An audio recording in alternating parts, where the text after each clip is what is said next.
There we go. Good morning, everyone. Board members and any members of the public joining us. Welcome to the November meeting of the Infrastructure Investment and Inclusive Growth Scrutiny Board. Before we start the proceedings proper, I'm going to go around the board and ask members to introduce themselves alphabetically. I won't ask the officers and executive board member to introduce themselves at this point. I'll ask them to introduce themselves at the when we reach the item on the agenda for which they're in attendance. So, starting alphabetically, Councillor Neil Buckley. Yeah, thank you, Chair. Councillor Neil Buckley, or Woodley Ward. Thank you. Councillor Cunningham. Morning, everyone. I'm Councillor Lou Cunningham, one of the Armley Ward councillors. Okay, Councillor Neil Dawson. Morning, Chair. Morning, everybody. Councillor Neil Dawson, representing Morley South Ward. Councillor Dye. Good morning. I'm Councillor Katie Dye from Killingbeck and Seacroft Ward. Okay. Thank you. I don't think we've got Councillor Goddard with us, have we? Unless I've missed him. No, we'll move on then. Councillor Ron Graham. Morning, everybody. Councillor Ron Graham, Bermontos and Richmond Hill Ward. Thank you. Okay, I don't think we've got Councillor Maqsood with us just yet. So, Councillor Shazad. Good morning, Chair. Councillor Mohammed Shazad from the Moreton and Meanwood Ward. Thank you. Councillor Taylor. Good morning, everyone. Councillor Jonathan Taylor, Horsforth and Roden Ward. Okay, I don't think Councillor Wadsworth has joined us yet, and I'm Councillor Paul Truswell. I'm a councillor for Middleton Park Ward, and I chair this scrutiny board. So moving on to the agenda proper, appeals, there are none, exclusion of the public, there are no items for which that's applicable. Item 3, late items, there are no late items. Item 4, declaration of interest, I don't think there are any of those. Agenda item 5, apologies. We've got apologies from Councillor Lisa Mulheron, and some members of the board will be aware that Lisa's suffered a family bereavement, and so he's unable to join us. And I'm sure everybody will join me in conveying our condolences to Lisa on her loss. We've also had apologies from Councillor Maqsood, who possibly may be joining us later. Okay, that takes us on to agenda item 6, which is the minutes of the last meeting. And in usual fashion, I'll go through page by page.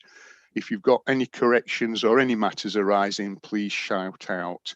So on page 5, any matters arising on page 5? Yes, Neil, I think you had one. I have, yes. Under minute 39, which is from the minutes of the previous meeting, I'm still awaiting a response about Morley train station and where the funding will be done for the improvements there. And it's becoming more urgent because the Morley Towns deal, looking at the submission we're making to government, and we need to know what to include, whether that will include work done at the station or not, or needs to be done at the station. So we need to be clear on who's funding it. So I'd appreciate a response from relevant officers. So if either yourself or Becky can chase that, I would appreciate that. Yeah, I think yeah. Becky can chase that up with Gary Bottler, but thanks for raising that, Neil. Do. Thank you. Okay, page 6. I think I'm in, yeah. Ali? Hi, Paul. Yes, you are in indeed.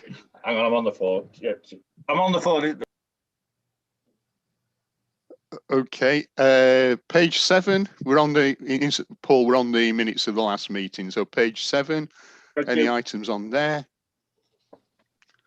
And welcome, Councillor Goddard. Page 8. Page 9. Okay. Are members of the board content for me to sign those as a correct record of our proceedings when I ever get to put physical pen to paper? Yeah, okay. I'll take silence as acquiescence. That takes us on to agenda item number 7, which is our annual review of the flood risk management strategy, which seems quite timely at the moment, given the amount of water that's been deposited on us over the last few weeks, which I'm sure officers will touch upon in their presentation.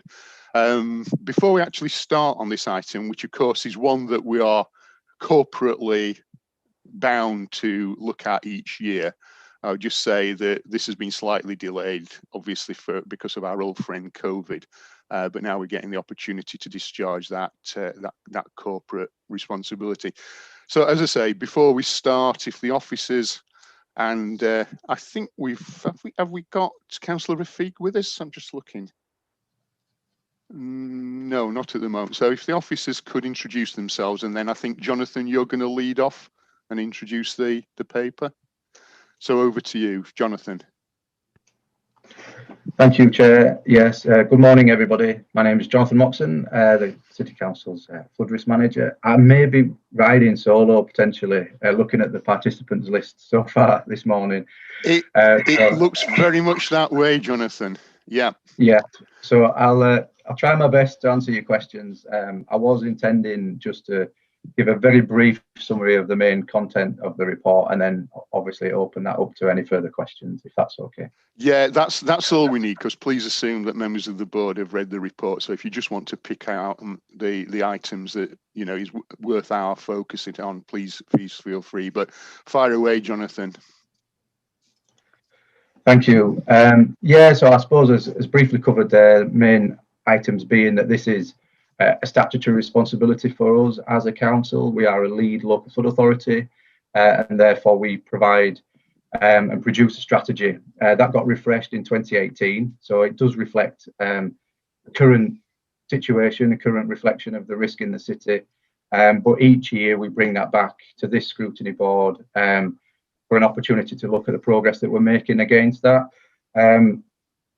The key thing to know, we have managed to include a few extra updates that we wouldn't have included in March.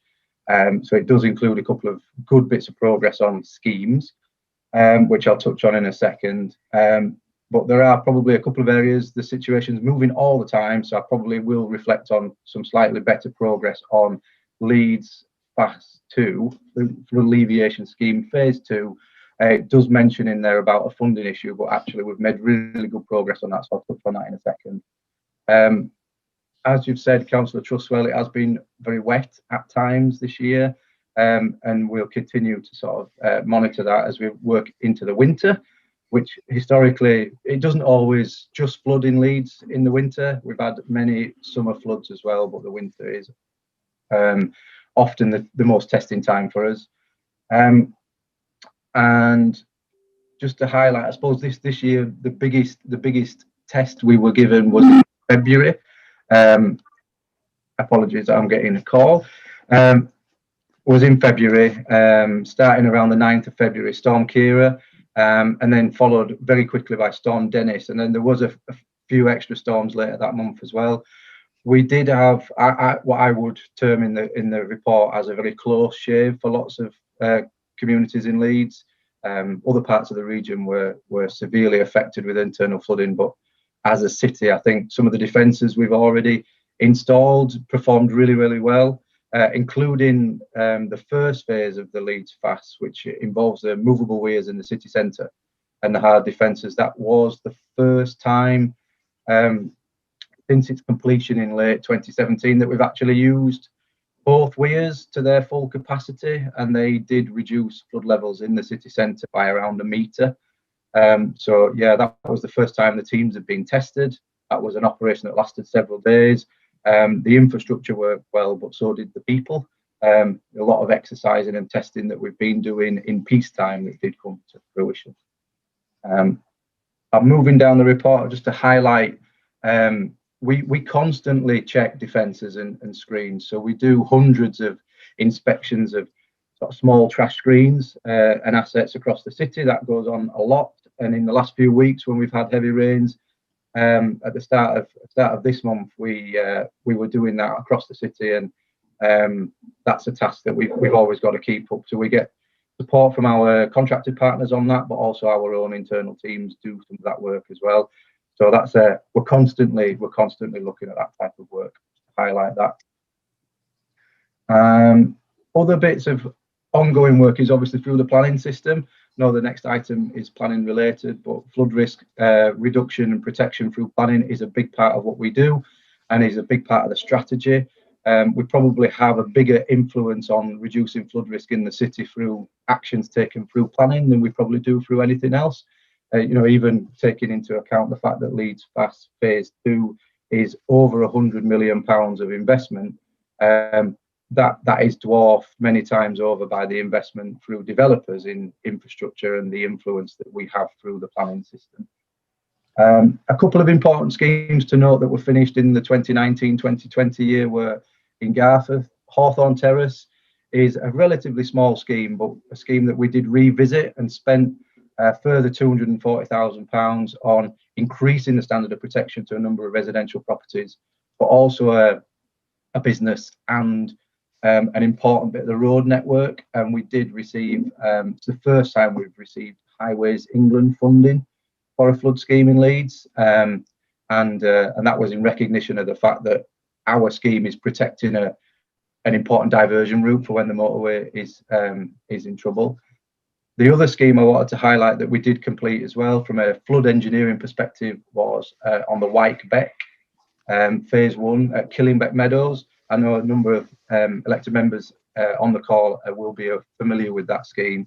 But that was a really important scheme for us, taken many, many years and a lot of different teams across the council to bring that to fruition. It provides a much improved green space in East Leeds, but also we've built a brand new reservoir under the Reservoirs Act, very stringent engineering controls around that. And that is something that we will continue to manage and maintain, which again is a first for us as a city council. But that does reduce flood risk to properties that have been inundated with floodwaters many, many times in the past. And I think we see that as a real step forward and a bit of a feather in our cap as a multifaceted flood scheme. A couple of schemes that are on the ground now that have been affected by the wet weather but are back in construction are Mickletown FAS, which is a new flood embankment wholly paid for by developer funding, so private funding from developers that has paid for a new flood defence there that will reduce the risk to properties in Mickletown, and we should complete that in the next couple of weeks.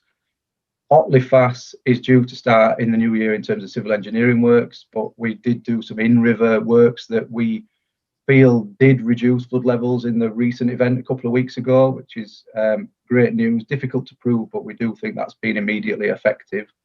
That's a nearly £3.5 million scheme, and we're talking to the public about that scheme this evening as well. And as I mentioned previously, Leeds Fast Phase 2, around I think in the paper we've said 122 million, which is the figure that's in the business case. We're expecting that to be around 112 million, we hope. Is now fully funded, both steps of that scheme, from some recent funding bid successes, and we are proceeding with both elements of that scheme. That provides defences through the Kirkstall area of the city, and also measures throughout the catchment, natural flood management measures across the catchment that will reduce the peak flood, and also a very large flood storage area on the outskirts of the city on the border with Bradford that will protect the city and enhance the protection of phase 1 up to a 1 in a 200-year flood event, which is similar to the Storm Eva Boxing Day flood that we saw in 2015. There are a number of other studies going on across the city. A notable one would be the Wortley Beck catchment, again taking a catchment-based approach, looking at natural flood management measures as well as hard engineering, and we anticipate hopefully a positive result on a large funding bid on that any day now, hopefully by the end of this month, and that will be around an £8 million investment in that catchment. So we're very excited about that one. That's taken again a few years to come to fruition, and I was going to leave it there if that's okay, Chair. No, that's fine, Jonathan. Thank you for that introduction. And while you were speaking, we were joined by Councillor Rafiq. Good morning, Councillor Rafiq. I don't know if you want to add anything at this stage to what we've already been told by Jonathan. Morning, Chair. Morning, everyone. Not too much. I mean, I think Jonathan's just gone through some of the challenges we face as a result of the climate change and adverse weather conditions. We had a couple of storms earlier in the year, and we had quite clearly a close shaves, if I can put it that way, in terms of the flooding in Leeds. But it just shows the work we've done already as part of Phase 1 and other areas, Whitebeck, Jonathan mentioned. We've already got Otley and other schemes underway, which will hopefully help to protect those areas. Luckily, not many properties were flooded as a result of some of the work we've already done. More work needs to be done, and I think it's a project which is ongoing and underway. So I'll stop there, Chair. Thank you. Yeah. Thank you very much, Councillor Rafiq. I know that Councillor Graham wanted to raise an issue, and then I'll come on to Councillor Taylor. So, Ron, do you want to raise the issue that you mentioned in our pre-meeting? I have, Chair. What we've clearly identified at the West Yorkshire Fire and Rescue Authority is the situation where the fire service have no legal responsibility for dealing with flooding. We then come on to the situation there that where I'm now putting a paper forward with the Chief Executive there at West Yorkshire that says we would like the government to consider the core work that's carried out by the West Yorkshire Fire Service, the South Yorkshire Fire Service and the country in general terms, that this should be part of the core work and paid accordingly. We would need to have funding to do this work under a statutory heading, Chair. My second point is that when the lad who's just given us the report there comes on about the work that they're carrying out, this has a bearing on insurance policies, where the situation is when you get flooding in certain areas like Garforth and what have you, and around the other parts of the city centre, especially in Kirkstall, the insurance policies are affected in this respect. The insurance companies block the policies because they are not block the area because they're not covered as a lot of people for insurance policies. We have a responsibility to our tenants to make sure that we have some kind of insurance, even if they take it out themselves or we cover them for it. So there's the two things there that I need to look at, looking at, Chair. Okay, thanks very much for that, Ron. I don't know, Mohammed or Jonathan, do you want to come in on that? Those 2 points? Go on, Jonathan, fire away. Yeah, I'm happy to cover that. On the first point then about West Yorkshire Fire and Rescue Service, was that a proposal that the council would take on new responsibilities relating to what the Fire and Rescue Service do, or that there would be some national recognition of the work that the Fire and Rescue Service already do? Apologies, I just want if I can clarify that. Can I come back? Councillor Graham, do you want to clarify that point? I can clarify that point. It would be national recognition by the government that where they're doing the work is on a voluntary basis, basically. So when you're getting rescuing people from houses or buildings of any description and what have you, you have a responsibility because the water contamination now is a major issue as regarding the water and the canals being polluted the way they are. You only have to have a little dinghy tip over and you're in trouble there with the situation around you, being helpful. So that's one of the points, Jonathan. Yeah. So I think the point is it's currently a discretionary service, not a statutory one, and it needs to be statutory and reimbursed accordingly. I think that's what Councillor Graham's saying. Right, so, Jonathan, I don't know what your response is to that. Yeah, thanks, Councillor Graham. I suppose in basic terms, I agree to the principle. Obviously, I can't comment on whether national funding would come forward, but I know that's been a long-standing issue that the clue's in the name, isn't it? West Yorkshire Fire and Rescue Service, and they are the emergency responders that we work really closely with in the city centre to look at water rescue. And I think during the lockdown, water safety was a real issue in the city. We had a number of incidents both on the river and in water bodies like West Ardsley Reservoir or Ardsley Tarn to people that live close to that. And I think the Fire and Rescue Service are the first line of response there. They've got very technical teams. They do a lot of training. Like I say, we've worked very closely with them to sort of align our emergency response plans.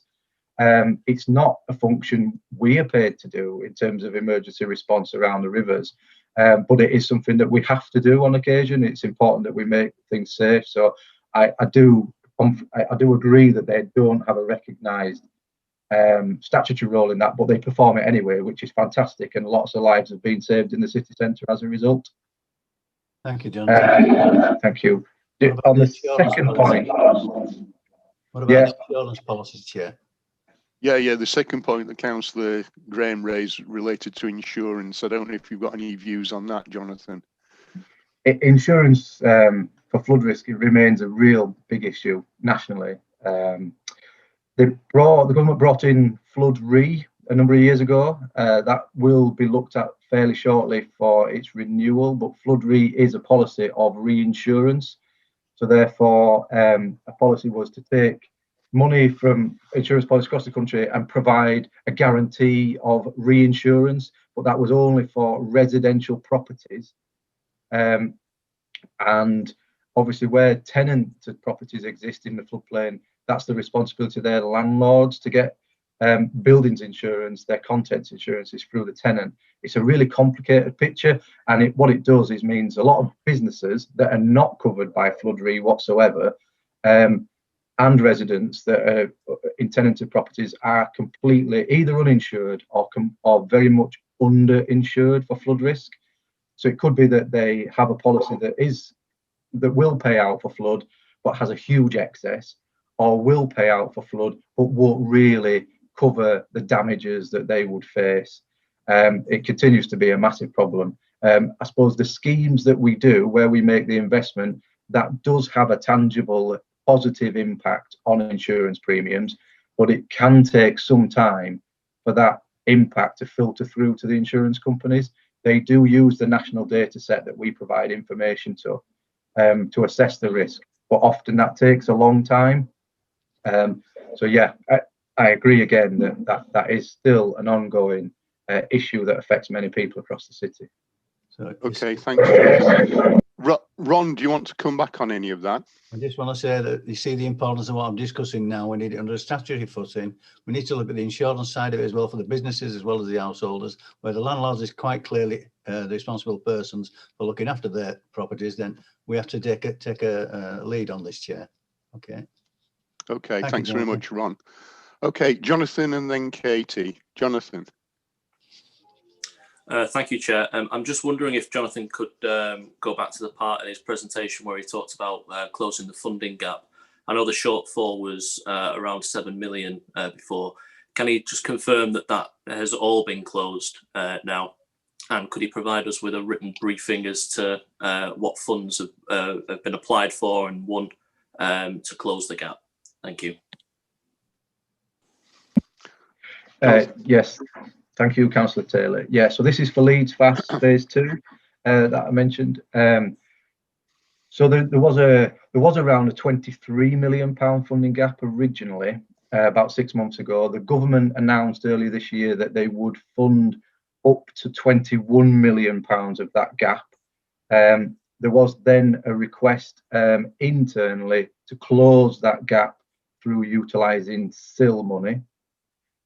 Then subsequently there's been a successful bid to the Yorkshire Regional Flood and Coastal Committee, of which Councillor Rafiq is our representative, and we asked for £500,000 to close the final bit of that funding gap. That was successful last month, so we've now got a full suite of funding available. Following that, we were also in receipt of some funding that we applied for a long time ago through the Highways England, and that's come through for I think £300,000, and that's further sort of reduced the burden on SIL. And there are still a few irons in the fire for other funding pots, including funding through the Combined Authorities ask of government through comprehensive spending review, and some money for natural flood management as well, which again will reduce the burden on council funds. But very happy to get a written summary of the funding sources secured for Fast 2, if that would be helpful. Thank you, Jonathan. Jonathan, do you want to come back on that at all? No, I'm happy with that, and I'll await the written briefing, which I'm sure members on this board would appreciate receiving as well. Yes, absolutely. If it could be sent to Becky, Jonathan, and then she can circulate it to all the board members. Right, yeah. Katie. Yes, hiya, 2 questions, one of which might be a bit of a daft question. On page 14 and in appendix 2 of the report, it refers to flooding incidents, and there are a couple of bar charts of flooding incidents. Could you tell me how you define a flooding incident? Does it have to have flooded properties or roads, or what's the definition? Is my first question. That's the possibly daft one. And then the other one is, in the report, it makes reference to the impact of climate change, and clearly that's a really difficult thing to model, but is that something that you're doing? You know, there must be people who are producing models of how climate change might affect the risk of flooding, and is that something that's going into your planning? Yeah, thank you, Councillor Dye. So the first question, incidents, yes, we do have a definition, so it's definitely not a silly question. We have 10 different categories. So we record every report of flooding that comes to the flood risk management team, either from the public, councillors like yourself, or from other authorities. We register all of them. We have a database and it's mapped, but they're categorised. So everything from internal flooding, a direct horrendous impact on the property, and then we have different categories around: are outbuildings affected? Is it just a garden? Is it highway flooding? Is it open green space and that sort of thing? And so yeah, there's 10 different categories. When we had the flooding in February, we had to do a lot of work defining, like going out and ground truthing that incident type, because it made a real difference as to whether or not we would have been eligible for government funded flood recovery grants. And in the end, the figure, I think the threshold is 25 internally flooded properties. By the government's definition, we had, in our opinion, we had 23. And therefore we didn't qualify for the government funded scheme. But we did get confirmation and funding signed off that we actually funded that through council funding, and we did provide recovery grant assistance for those 23. So yeah, there's 10 different categories, but they are all recorded as incidents. Is that okay for the first question? Can I just ask a bit of clarification on that one? So when it says for the year 2020, and there are different numbers next to each month, could that be in any one of those categories? So it could be highways counts as one tick, outbuildings counts as one tick. It has to fulfill just one of those categories, does it? That's correct. Yeah, for those figures, yeah, we haven't sort of defined separate incidents for different categories, but we do have that data in the background. Okay, super. Thank you. Thank you. On the second point about climate change impact, yes, that is a really big part of what we do. So through our work through the planning system, developers and any plans that come forward have to have assessed the impact of climate change on that development, on the impact on others that would be affected by the discharges from that development. We place quite a heavy requirement on developers, so they have to model for the impacts of climate change and add an allowance. So because we don't know exactly what climate change will mean for the future, on both our own schemes and developer-led schemes, we quite often ask for at least 40%, if not 50% uplift in the allowance for the amount of flood water they're having to manage. So for example, the Leeds Fast 1 in the city centre, the walls are higher than we need to design them for a current day flood event. So quite often we talk about the city centre scheme as a 1 in 100 year or a 1% chance in any given year of protecting. The scheme will protect against that type of flood, that scale of flood, plus an allowance for climate change that maintains that standard of protection for a period of time.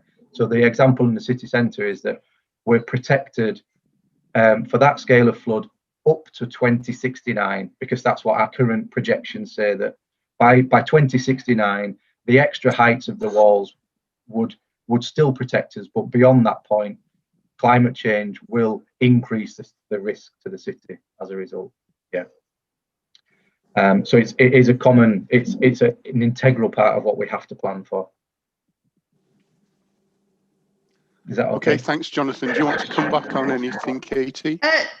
Yes, yeah, do please, if that's all right. Just a little bit more clarification, if you can, about the models. So, I mean, I know it must be a really hard thing to model, obviously, but if developers are asked to model for climate change, is there a standard model that they're following, or you know, there must be different people producing different models? Are there kind of industry standards to say this is a model that we would accept as you know, as reliable as it can be model? Yes, there are. You probably have to, if I go off on a tangent and get a bit technical, please rein me back in. But there's so there are national models that are done by DEFRA, the Met Office, and others.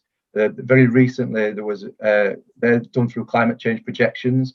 So something called UK CP18 is the latest national climate projection modelling. So UK climate projections 2018, that was done in conjunction with the Met Office and the government, and that is now being used as the new baseline for projecting. Locally, we've then worked with Leeds University through the ICASP programme. So there's a regional sort of impact development programme that tried to translate that national model into a Yorkshire-wide modelling.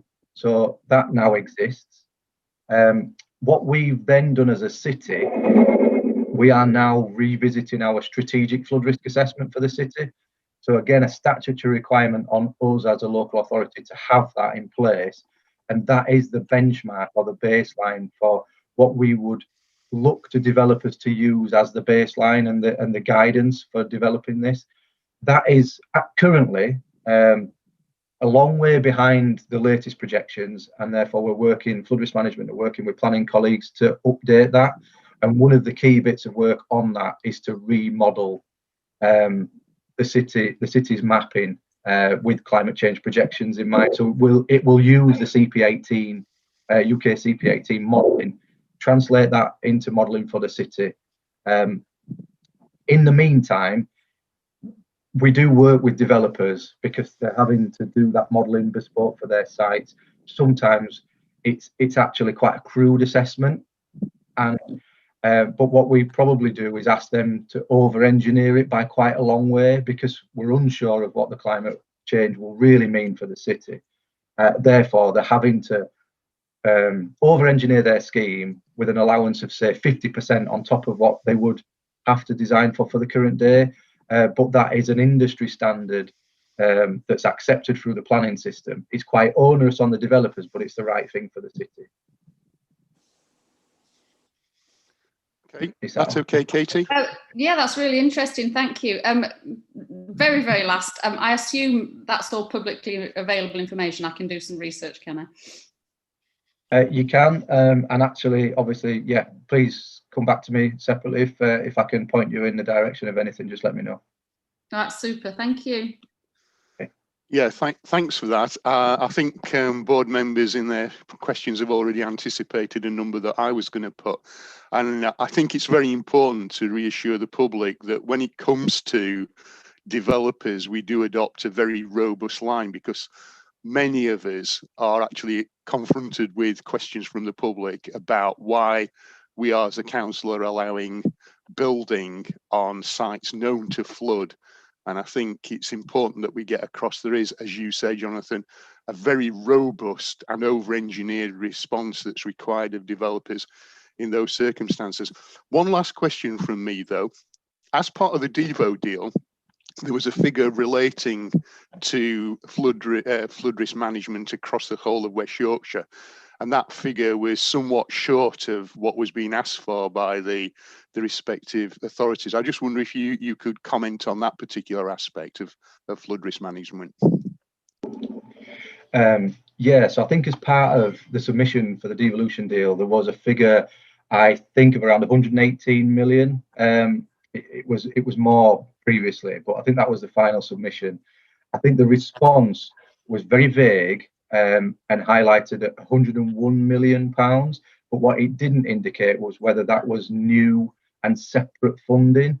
And I think my understanding is, as it stands, that there isn't any specific funding within the devolution deal for managing flood risk in that at that West Yorkshire level. And as a result, the funding streams for the government funded flood risk scheme still is administered through DEFRA and through the Environment Agency. And as a result, colleagues at the Combined Authority are actually tabling a bid back to government currently that responds to that sort of vagueness and lack of funding in the devolution deal. So there wasn't anything earmarked specifically that was new funding as part of the devolution deal for flood risk. Okay, thanks for that, Jonathan. Councillor Rafiq, I don't know if there's anything you want to come in and say before we move off this item. Not at this stage. No, thank you. Chair. Okay, well, it only remains for me to thank Councillor Rafiq and Jonathan.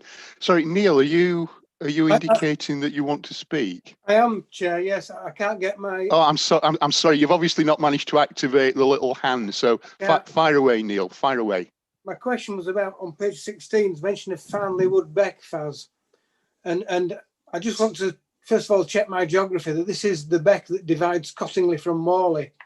And it talks about work being done near Old Close, and to understand what deculverting the watercourse near Old Close actually means, and also urge that, you know, it talks about this design and fill being done in the next 2 years, and I would urge that if this work is needed, we do it as soon as we possibly can, and to understand where the risk is for residents and businesses along the beck, you know. Bit more information on the Farnley Wood Beck scheme. Okay, yeah. Jonathan. Yeah, thank you, Councillor Dawson. Yes, that is the beck. That's your geography is spot on. Right. It runs from up at Gildersham. It starts at Gildersham, near between Farnley and Gildersham, runs down under the M621 and outfalls into Millshaw Beck. We've secured some funding that we need through a developer. We have developed outline plans for that scheme. So deculverting is basically taking the lid off the top of a pipe. So it will open it back up to be a more naturalised watercourse. That helps to sort of stop the restraining of floodwaters. So we've modelled that already. We've done the study, the outline design work's been done, and we're now trying to finalise the instruction with our contractor. So the same contractor that will build Otley Fast and is currently building Leeds Fast Phase 2, we're looking to instruct that contractor to do that scheme. We're trying to progress that as quickly as we can now. So, but if you'd like a little bit more detail, we have got a scheme briefing I could send to you separately if that would help. That would be useful. Yes, yeah, thank you. Okay. Thank you, Chair. Okay, thanks, Neil. So if there are no other questions or comments from board members, can I thank Councillor Rafiq and Jonathan for their attendance and for their responses to the questions that have been raised. And we'll move on to agenda item 8, the update on the housing mix report. Obviously, as you know from the report, this was an inquiry that was carried out jointly with another scrutiny board in 2015 with a report in 2016.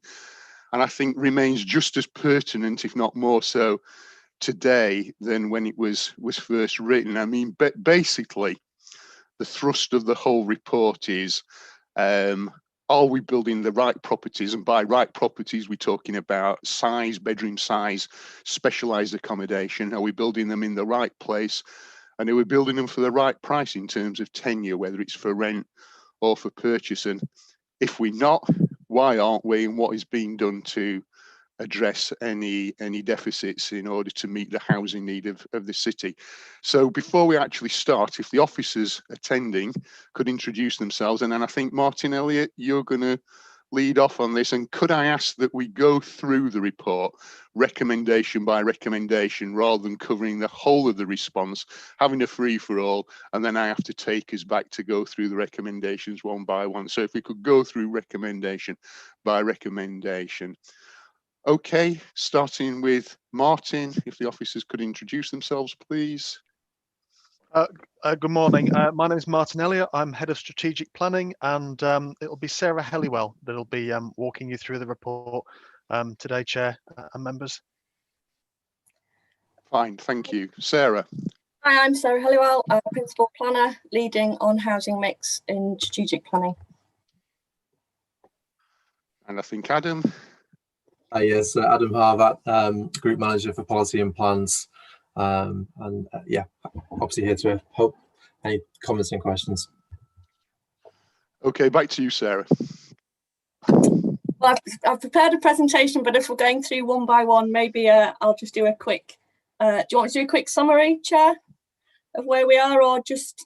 Yeah, and then I'm going to rely on board members to be disciplined and for us to go through it recommendation by recommendation. I've prepared sort of a summary for each one, but I don't know if you want to do that with each one instead of going back and forth. Yeah, if we could go through recommendation by recommendation, because I will only have to bring the board back and go through them one by one anyway. So thank you, Chair. Okay. Thank you, Chair, and good morning. The report in front of you provides an update on 6 recommendations with desired outcomes, which are being tracked by this scrutiny board and as they relate to housing mix across the district. These recommendations are, and we'll do recommendation 3 first, which arranges for plans panel members to receive further information and training on best practice in dealing with schemes. Viability appraisals in collaboration with other West Yorkshire authorities and the Planning Advisory Service. The desired outcome is a continuous improvement of elected members' skills and knowledge. The council, obviously due to the present situation, the council has adopted alternative methods to try and remain engaged with the public and also yourselves, and this obviously has put certain challenges ahead of us, but we have tried to maintain that specifically with members through development plans panels, joint plans panels, and also scrutiny board regarding the white paper. Obviously that's sort of what I think is pertinent to this recommendation, Chair. Okay, so that's recommendation 3 on page 35 that Sarah's just been referring to. Do board members have any questions or comments on that particular recommendation? If not, can we agree that that is a 4, i.e. not fully implemented, but progress being made is acceptable? If no one shouts out to the contrary, I'll take that as a yes. Okay, so if we could move on to recommendation 4, Sarah. Yep. So recommendation 4 reports back to scrutiny board on the implementation and success of the proposed assessment, guidance and other proposed actions around housing needs assessment, and the desired outcome is raising the awareness of housing assessments and their importance in the planning process. As you can see from the report, further work has been carried out by ARC4 consultants on housing market assessments for Holbeck, Lincoln Green and Morley, and these should be finalised by the end of the year, which will then be made available to you. These are key to supporting work on priority neighbourhood areas, for example, Lincoln Green, Holbeck, and I've just forgotten the last one, sorry, and Morley. Morley's looking at bidding for some money from government. So that's where we are. So obviously it's been a bit delayed with other things, but we feel like we've made progress, and that will be informing developments and proposals and supporting priority areas in the future. Okay, if there are no questions from board members, could I just ask, the documents that are referred to under the updates on this recommendation, how far are they shared with ward members so they know the context within which developers are being asked to operate and can obviously make appropriate comments to plans panels or officers when planning applications have been looked at? and how robust are the documents in being in our ability to, if you like, impose requirements on developers? So we do use, obviously, I'll have to clarify with the colleague if about involvement with ward members and shared. I would hope there would be, because that obviously assists the ward members in knowing. So would we, Sarah. So we can clarify that with colleagues. And regarding how they inform, obviously they do. We have obviously the strategic housing market assessment, which is the key lead, and that's obviously covers the district with obviously localised information, which then hopefully informs. But the housing market assessments will inform need for those developments, working with registered providers and supporting bids and things like that to gain funding. And I can clarify that yes. We do share them with the ward members, and we can make sure that is also passed back just for clarification to our colleagues who work on the HMAs.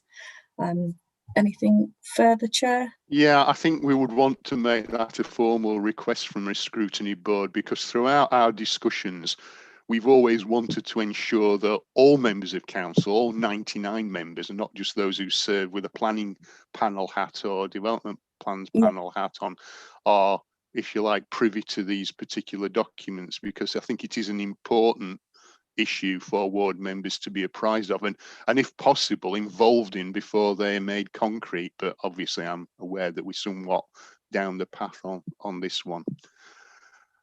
Okay, so we'll clarify. Sorry, go on. We'll Chair, before you finish on this item, Chair, can I come in item? Yes, of course, Ron, please do. Please do. Where you mentioned in the meeting about Lincoln Green and that, can you, in future, Martin and Adam, make sure it comes to community committees, these paperwork on planning and what's developing? Because when you say Lincoln Green, there's very little happening in Lincoln Green. It's in Mabgate in another ward, actually. Okay. Yeah, we'll take that back. Sorry, Chair. No, go on. Yeah, I was just going to say, we'll take that back. There is quite a lot of work going on with neighbourhood planning within the Mabgate area as well, and obviously we want to make sure that members of neighbouring areas are fully up to speed with what's going on. So we'll seek to provide a report to the next community committee, Councillor. Thank you, Chair. Thank you. Okay, thank you for that. On page 37, the section relating to current position November 2020, it says that ARC4, who've been obviously commissioned to do a lot of work since I think about 2016, 2017, are carrying out work on build to rent, affordability of market housing and all the terraces around the city. When will that work be completed, and when will we be able to be informed? Will it come in time for our next review of the report? Yes, it will, Chair. It's just been finalised and will be shared with Scrutiny Board at the next meeting. Okay, thanks very much for that. So if there are no other questions or comments, could I suggest that the position status on this recommendation is 4? Yeah, okay. So again, on page 37, moving to recommendation 5 relating to neighbourhood plans. Yeah, so is this you as well, Sarah? All me.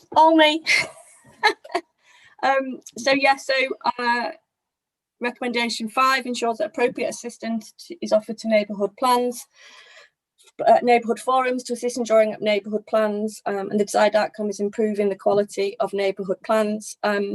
So in the report, it states that we've got 3 new plans made since February, which are Horsforth, Otley and Wetherby. As we're aware, there have been delays in progressing referendum dates due to the pandemic, and so these are postponed till May 21 with the local elections. However, progress is being made, and since writing the report, we've got 2 additional neighbourhood areas designated, which are Chapel Town and Chapel Allerton neighbourhood areas. So that's a positive. Okay, thanks very much for that. Neil Buckley, I think you wanted to make a comment, or ask a question, or both? Yes, Chair, please. And just taking the recommendation, the literal text there, ensures that appropriate assistance is offered to neighbourhood forums. Yeah, absolutely. And the one obviously I was particularly concerned with before it was made was All Woodley, and it was made quite some time ago. But I'd just like to make this point, and I'm not sure how it feeds into this particular item, but not so much the help that was offered, because that was fairly extensive. The people who drew up the plan, the proposed plan, had some issues in the fullness of time about what the advice had actually told them to do, and that's a slightly different matter.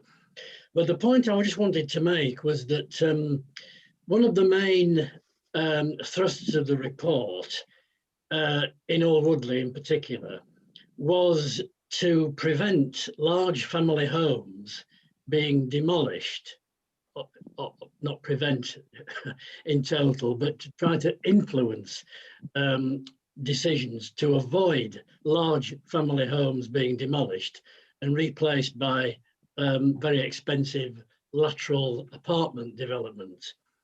And the plan explicitly says this, and yet it has had no effect on the process whatsoever. So I think just my only comment, and if it is a question, is can anything be done to make the expectations of these people actually meet what has become the reality?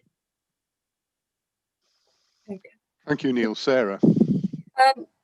Thank you for your comments, Councillor Buckley. We've noted those. I understand that Ian Mackay, the team leader for Neighbourhood Plans, has had some discussions with the All Woodley members. I've been advised of that. So we'll see how we can progress and see what we can respond. We can reply to that at the next board and see what's happened there. Okay. I mean, I think a point I'd like to make, and we reiterate during all these discussions that's been touched upon by Councillor Buckley, is just how effective neighbourhood plans are in terms of achieving the expectations of local communities. And I have to say, I have a fairly cynical view about just how influential they are when push comes to shove in ensuring that developers meet some of those design issues.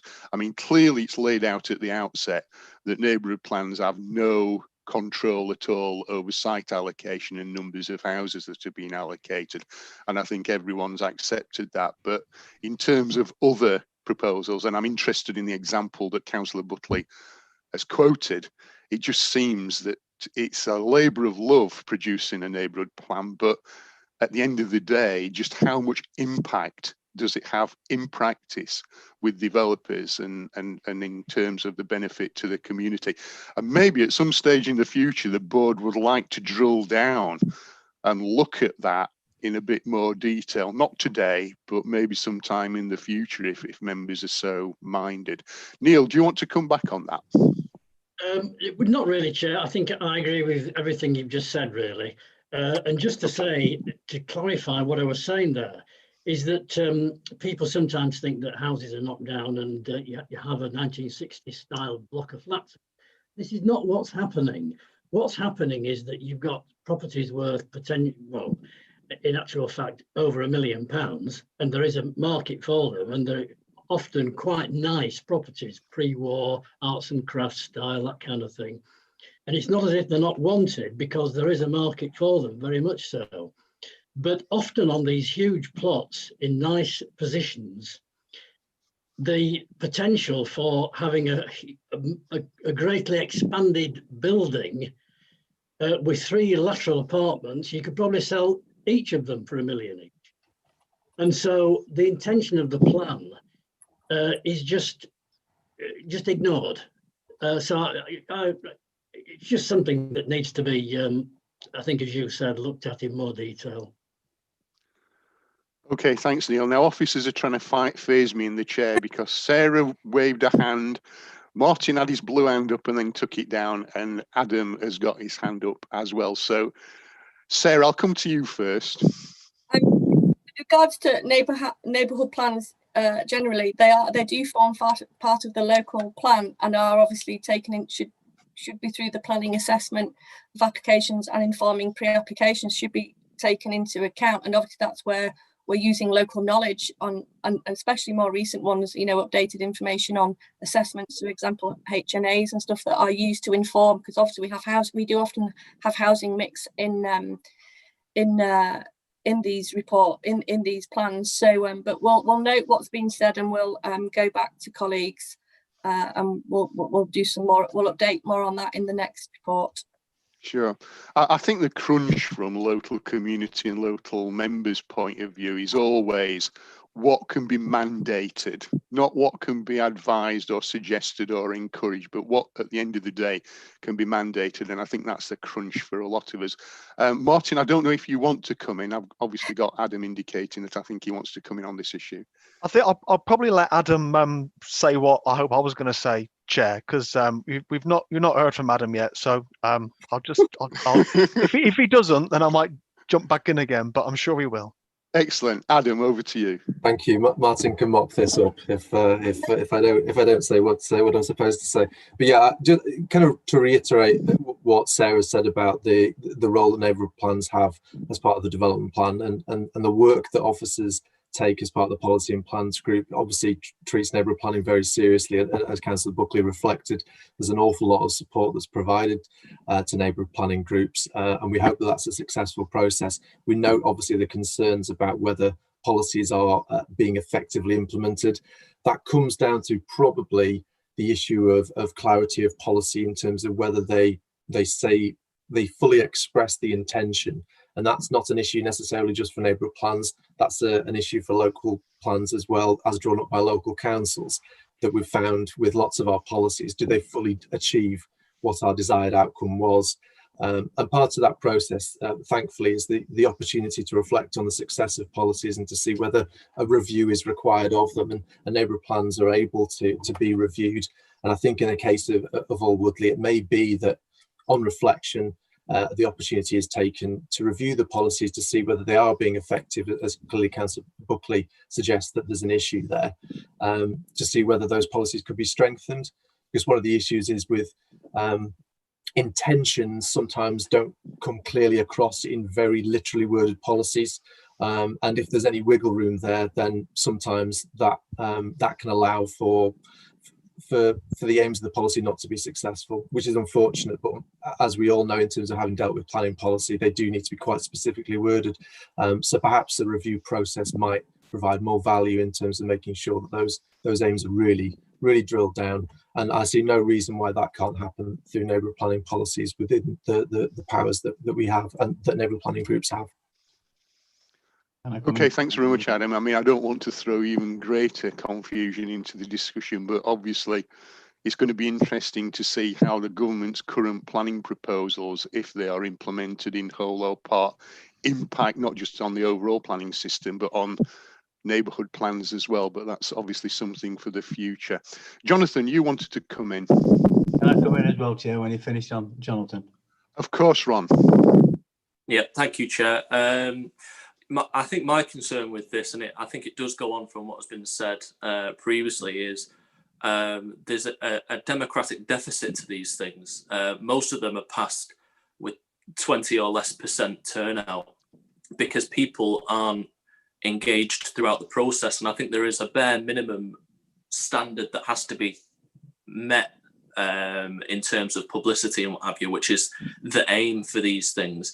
And I mean, I know in Horsforth that planning is an emotive issue, and yet when we can't get more than 17% of the electorate to come out for a referendum on this type of document, to me it says that there is some issue with communication of it, and I think that also, although it may not directly relate to some issues with developers and what Neil was saying previously about specific units having the effect on that. I think that there aren't people engaged with it that know about what we're looking at, conservation areas that are involved in it as well. I think it passes a lot of people by, which is a shame, because the more people involved in these processes, the better. And I'd just like to make the point that for future neighbourhood plans, the bare minimum standard for communication shouldn't be the target. we should be looking to involve the whole community and not just the active few who are involved in the process. I mean, we were lucky in Horse with people like Martin Hughes, people like Neil Hunt at the start, other previous Horsford town councillors who've now retired, really took the ball and run with it. But that does leave the majority of the other people who don't have the time to be line by line involved in these documents, but do have an interest in planning. The entire process then passes them by and they're just asked to vote on a finished document, which can be over 100 pages long, which is even I say put things on a piece of paper and 1 page and I'll read it. Any more than that, then I tend to struggle if I don't have more than a week's notice. So, and that's just my comment really, that there does seem to be a democratic deficit with these things when they're passed with less than sort of 20%. Cheers. Okay, Martin, were you wanting to come in on that?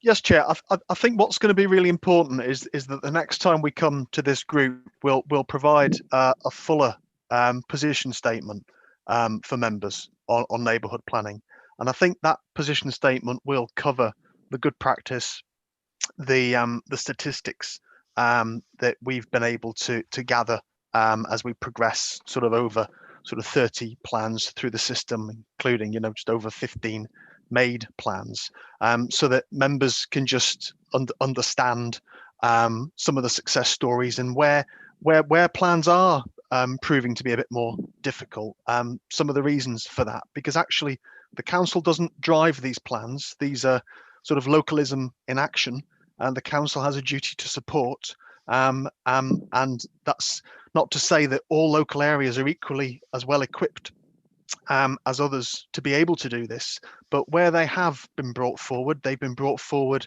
with sort of higher than 30% turnouts. I think the average across Leeds is 30%, and actually some of these plans have actually allocated sites for housing within their local areas. So I think it's important that we get an update to members. So if that's okay, Chair, we'll have that as a sort of a fuller appendix to the next report. Yes, that was I was going to suggest. Jonathan, you want to come back? Yeah, sorry, just quickly. I mean, just even what was described as well-equipped areas, which I would say Horsforth has been well-equipped to produce this document, and I think it's important for officers to remember, even though it is localism in action and it's grassroots up, these are largely volunteers that are putting the effort in and the time in and the work in to make these documents a reality. And the support really does need to be there on communication where they may not have the expertise to get the message out there, and any other support in producing the document to make it a reality, really. That would just be my final point. Happy to move on, Chair. Okay, thanks very much. Councillor Graham, you wanted to come in. Thank you, Chair. It's to do with the neighbourhood planning. We have a very successful engagement at the moment with the people in Lincoln Green and the Knolls and whatever, where the neighbourhood planning is concerned. But what concerns me is when it comes to neighbourhood planning and the HMOs, housing in multiple occupation, I have the opinion now, I'm firmly of the opinion we're wasting our time as a planning committee where HMOs come to the planning meeting, we then have a site visit and then being overruled time after time again by the planning authority at government level, with planning inspectors rather, Chair. HMOs are a major concern for me as regarding what's happening in our ward at the moment. It's spreading out right across the city. So I would like some answers back from Martin on this one, or Martin or Adam. HMOs are as a drain on our resources at the moment as regarding all the work that goes into it, and then knowing full well you're not going to get anywhere when the planning inspector takes the roll up and says no, it goes through and that's it, end of day. I am concerned about the HMOs, Chair, in a big way. Yeah, and I think many ward members across the city would share that concern. Whether that's an issue we can concentrate on at this particular time is another matter. But Martin, I don't know if you just want to respond to Councillor Graham's point. It's in the minutes, Chair, is HMOs anyway today. Just to say, Chair, that we are looking at HMOs. We are aware of the issue. It's on our work programme, and we've done some initial work to look at the possible planning routes to managing and controlling HMOs, and in particular whether there's a need to extend what's known as an Article 4 direction within particular parts of the city. But clearly that needs to sit alongside other key pieces of work that my service is currently engaged in, including the local plan update for climate emergency and finishing off site allocations plan. But we are looking at that, and what I suggest is that we'll bring sort of updates to that to development plan panel in due course, and then if necessary, once they've been considered by development plan panel, then certainly if members of Scrutiny think it's relevant to this particular inquiry, we can certainly bring some of the headlines of those discussions back to members of this group. Yeah, I think it's a very important point that you've raised, Councillor Graham, and we both go back a very long way to the 80s and 90s, and I represented Headingley Ward, where housing in multiple occupation always was and always will be a major issue. And in those days, we still had powers as a local authority, greater powers of regulation, but also we could designate areas and say there is a limit on the amount of HMOs and rented property that you can have. Those were all taken away from us during the 1980s and 1990s. And I think that was an incredibly retrograde step from which we've never really recovered, but that's a detailed discussion for another time. I'm just looking at, yeah, okay. So in the absence of any other questions or comments on this particular recommendation, can we accept that that's a 4, i.e. acceptable progress, if indeed it is, and that we will continue to monitor, and that at the next meeting when we review the progress on this particular report, we do get that more detailed appendix as a specific document regarding the issues that we've discussed. And maybe also we can touch upon the HMO issue, as Martin said, as well as part of that process. Right, okay, moving on to recommendation 8, and I think we're back to Sarah. Thank you, Chair. So obviously a shortish period of time since we were last presenting at Scrutiny Board, but just for clarification, even though obviously we're in a pandemic, the planning process is still going on, and we are raising it once again, really emphasising through our consultation process at pre-application stage and the planning application is absolutely highlighting the housing mix and advising of supporting it through the delivery AMR information, and obviously it's been submitted to development plans panel. We're emphasising that as the key backing at the moment. Obviously slightly linked with recommendation 9 is obviously we're looking at we've drafted the implementation out. It's been quite a hard thing to do because it's going to be a one for the officers and one for developers. It's trying to gauge the right angle and make it as concise as possible, which hasn't necessarily been easy. So that's been discussed with colleagues, and we're just testing it out on we're going to be testing it out on colleagues internally just to see what their views are before we take it further. In terms of the monitoring, I raised at the last meeting that we have obviously the skewing of the city centre in terms of delivery of one bed units, for example. So we have broken down that. We've got that monitoring information and provided two additional tables. 1A is showing the delivery of housing across the districts minus the city centre, which obviously just supports the monitoring generally of being skewed by the 1 and the surplus of 4 bedroom units. And table 1B is the city centre solely. Shows how much 1 bedroom units it is providing in excess of the targets, and also the deficit of 2 and 3 and 4 plus bedrooms, which is in the preferred mix. It is in the supporting text of the table. So that's backed up our sort of support going forward with the implementation note. I think that's generally where we are, Chair. Okay, thank you, Sarah. Jonathan, you wanted to come in. Thank you, Chair. Table 3 on page 42 gives the position at the time of 1819. And the summary underneath the final bullet point, just before it says table 4, says there are increasing examples of sites being delivered by partners with 100% affordable housing. Can you let me know which sites were at 1819 100% affordable at the planning stage, please? Just let me, thanks, I'm just looking. I'm just looking at, sorry, I've tried to prepare for this.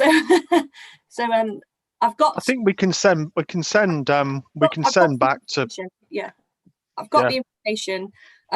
We've got. I did clarify with my colleague who works in the housing growth team, and we have some application. So we've got permissions in Beechwalk Mount, which is in Gipton, Neville Close, Scarth in Osmonthorpe. We've got one due to be starting in. These are sort of ones that have got permission and are built out, and some that are starting soon, which are manual approach, and a registered provider development is in Morehouse Avenue. But we can send that information to you, Councillor Taylor. Yes, please. Sorry, can I just come quickly back on that, Chair? Of course. So those are all developments of 100% affordable. Can you give me the numbers of units in these developments, please? Because I'm concerned that I mean we've never hit above 50% of our affordable affordable property delivery in any of these years, including up to this year in the report. And I'm concerned that when larger developments come forward, an example, I have it in my ward at the old campus off Carverley Lane, which is going to end up being over 200 units, is affordable housing. That kind of outweighs the greenbelt issues that we have, the traffic issues that we have, the school places issues that we have. And I'm finding as we're going through this process that because the delivery of affordable homes over this period of 7 or so years has been so woeful, I'm finding it increasingly difficult when officers are putting arguments forward to suggest that although there is a need for these types of units, not just in Horsforth but across the city, we are being, in my view, unfairly burdened with a large development that's been removed from the SAP by the courts, and it's being railroaded through because the numbers of delivering affordable units have been so low previously, and the report to the plans panel on that particular application suggested as much, that because the delivery of affordable units has been so low over this period, that delivering this particular development would bring the delivery of affordable units up. So I'd just like comments on that, please. Okay, Sarah, if you want to respond, and I think Martin, you want to come in presumably on this issue. Sarah? Yeah, I'll let Martin do the other bits, but in terms of the monitoring, we are obviously a year behind, so we have obviously, we're obviously as preparing the annual monitoring report for 2019-20 at the moment. Obviously general issues coming to generally when we're dealing with a planning application is obviously the balance and the issues that go forward in delivering a site. Obviously something that's maybe not in the report is issue of viability. That's sometimes a key thing which affects obviously planning obligations, which obviously is a key issue, and that's obviously either a balance that's taken to a plans panel, recommendations by officers, but I completely get the point that Councillor Taylor is making, and we'll do some more evidence. Obviously at the moment we're a bit behind, but I think in the report it does say that we have a bit of a lag in development, but we do have a number of developments coming forward which are 100%. Just before Martin comes in, sorry, Chair, go on, go on, Jonathan. Just before Martin comes in, sorry, could you just let me know the developments that you mentioned from the 18-19 period? Could you let me know how many units are in each of those developments, please? I'll do the full breakdown of the proposal, the permissions, Councillor. Yeah, and I think I wanted to touch on the issue of viability in due course, and I think again that would be another useful piece of information as to those examples where viability has been prayed in aid by the developers to reduce the amount of affordable housing that they otherwise would have been expected to deliver. But Martin, you wanted to come in. Yeah, Chair, just for clarity, because I wouldn't want members to think that the affordable homes total of 1,230 is all to be delivered off the back of Section 106, so that there isn't a clear relationship between the 35%, 15%, 7% that we seek for affordable housing in different parts of the city, the total housing number to be delivered, and that figure of 1,230. Because that affordable housing need figure is what the council's need is. The targets for affordable housing is what has been considered at the plan making stage to be viable to be delivered. But there are other routes to deliver affordable housing as well that need to overlay those. Some of those are, as the table sets out, through grant assisted schemes. Some of those are through the registered provider's own portfolio of sites and delivery of housing. And some are where, as Councillor Taylor mentioned, you get particular sites that come forward for 100% affordable housing. And we've got examples of that. We've got examples of that within the city centre, the Guinness Trust proposal, for example, and also the recent example that Councillor Taylor set out.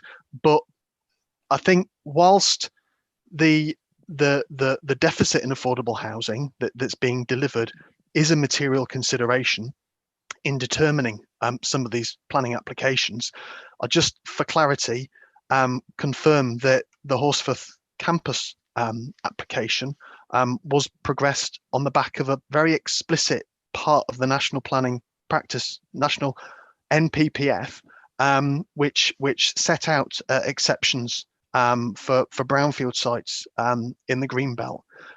So that is, there were specific circumstances and site circumstances there. That wasn't simply about affordable housing, even though affordable housing was part of the consideration of members at that panel.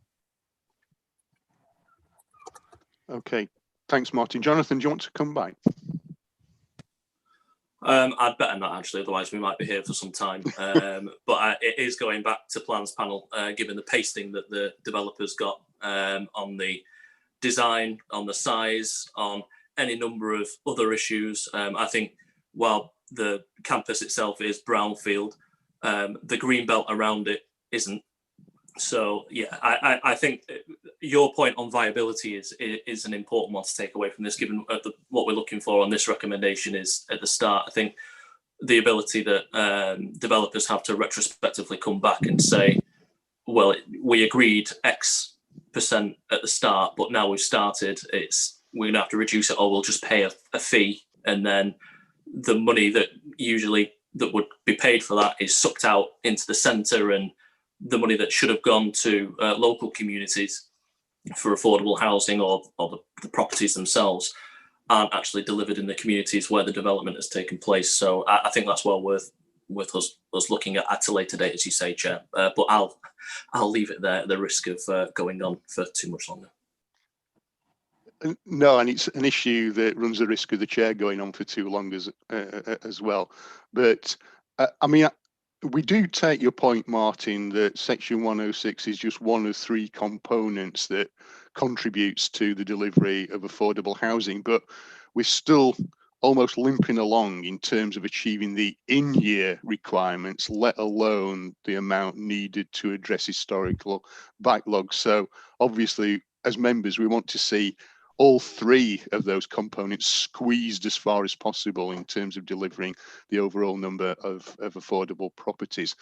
Okay, so in terms of that recommendation, can I suggest that this is another 4? Oh, the sun's coming out outside. I'm probably being cast into shadow here.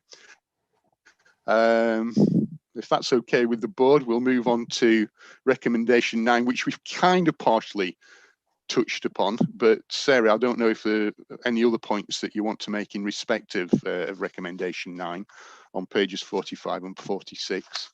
I think the key issue and the key concern from me, and I'm sure it's shared by board members, is the degree of latitude that appears to be afforded to developers. We have got targets, but the latitude, the sort of tolerance levels exercised, it still seems to be allowing them to build 50% 4-bed plus and 30% 2-bed and 20% 3-bed, which is never ever going to deliver what we want in terms of housing mix, unless we're able to get up to a little bit more robust with them in terms of what they provide. But Sarah. Yeah, in terms of, I suppose they're all sort of integrally linked to obviously the monitoring.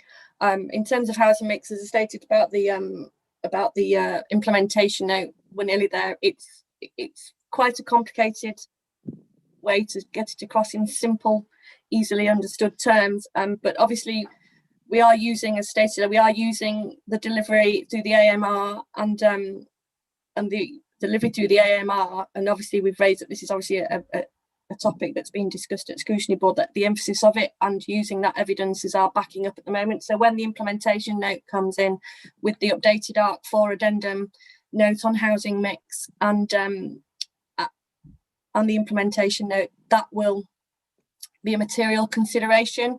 And I think we are showing progress, and I think discussions we're having with our colleagues in DM, and I think it is a high priority at discussions at plans panels that I've listened to or attended.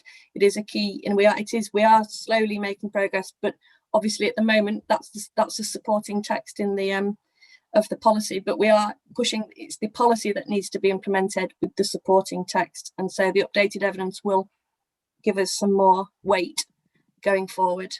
In terms of monitoring general policies, obviously that's done through the AMR. H9 and H10 are relatively new policies.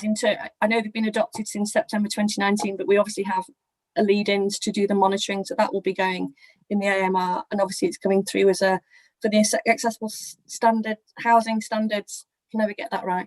That's going forward as a KPI, so that there'll be completed development, so that will be reported too. Okay, thank you. Martin, are you wanting to come in on this? Sorry, Chair, is my hand still up? Beg your pardon. It's now down. It's up again. Jonathan, is your hand up for this particular issue or still up from the last one? Right, your hand's gone down. Okay. Well, if there are no other comments or questions from members on this one, can I take it that we can determine this as a position for? Okay, and that brings us on to recommendation 10 on page 47, which is the last one to be covered. Sarah? Yeah, sorry, so I sort of did a bit of an interlinking there of both